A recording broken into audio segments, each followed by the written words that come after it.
Welcome back. Let's do question 551. Consider the trigonometric expression 16 sine x cos cubed x minus 8 sine x cos x. Right, how can we simplify this expression? We have two terms here, and then we have the highest common factor. If you look at these two terms, we have 16 sine x cos cubed x minus 8 sine x times cos x. We have the highest common factor between these two terms, and then the highest common factor is what? It is 8 sine x cos x. We can factor out this highest common factor. We factor it out. We have 8 sine x cos x, and then in the brackets we divide this term 16 sine x cos cubed x divided by 8 sine x cos x. It will give us what? 16 divided by 8, that will be 2. Sine x divided by sine x, that's 1. Cos cubed x divided by cos x is cos squared x. So remain with cos squared x here. Then minus 8 sine x cos x divided by 8 sine x cos x is 1. Now, if you look at this bracket, what do you recognize? You recognize what? The double angle formula. Remember, cos 2x is equal to 2 cos squared x minus 1. Okay, you can even write the three of them. Is also equal to 1 minus 2 sine squared x is cos, and the last one is cos squared x minus sine squared x. Let's just use this one. So it's going to be 8 sine x times cos x, and then 2 cos squared x minus x, we replace it with cos 2x because it is equal to cos 2x. So replace it with cos 2x. If you check this one also, what do you see? Sine x cos x. So we can create 2 sine x cos x here. Remember, 2 sine x cos x is equal to sine 2x, or sine 2x is equal to 2 sine x cos x.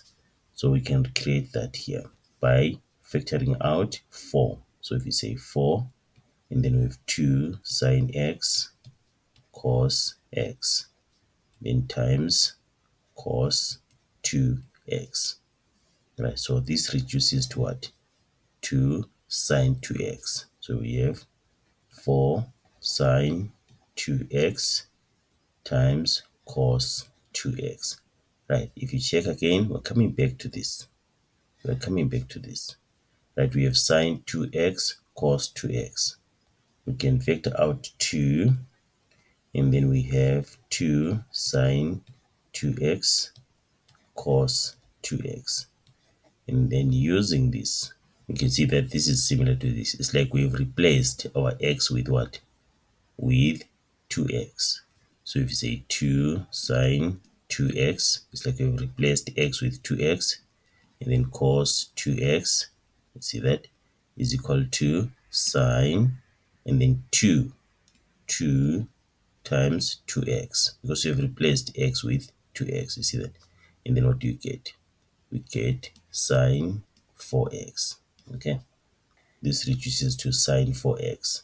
So our answer becomes 2 sine 4x. Right, the other thing we could have done, we could have said 16 sine x times cos cubed x minus 8 sine x cos x.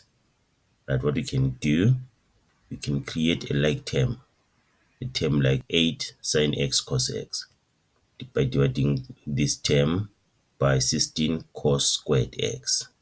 So we can say 16 cos squared x, and then 16 divided by 16 is 1. Cos cubed x divided by cos squared x is cos x. So we remain with sine x cos x in the bracket like that. Then minus 8 sine x cos x. Again, if you check these two, we can use this here. Okay, let me just show you.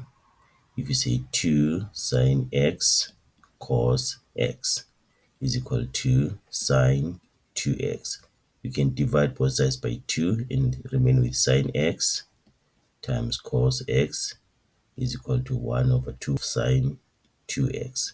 So it means these two, we can have half of sine 2x here. So we can have 16 cos squared x, and then 1 over 2 sine 2x minus 8, and then 1 over 2 sine 2x. Half times sine 2x becomes the highest common factor between these two terms here. So we can factor it out. So it's 1 over 2 sine 2x, then outside the bracket, and then we have 16 cos squared x minus 8 in the bracket. We can factor out 8 here.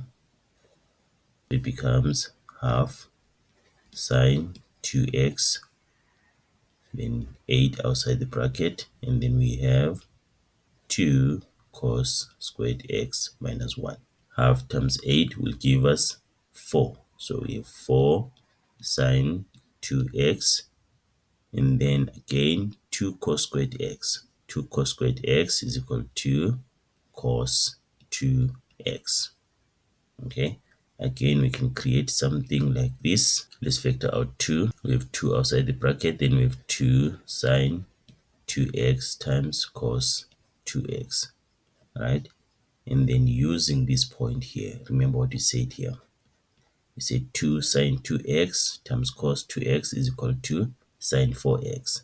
So it becomes 2 times sine 4x. Done.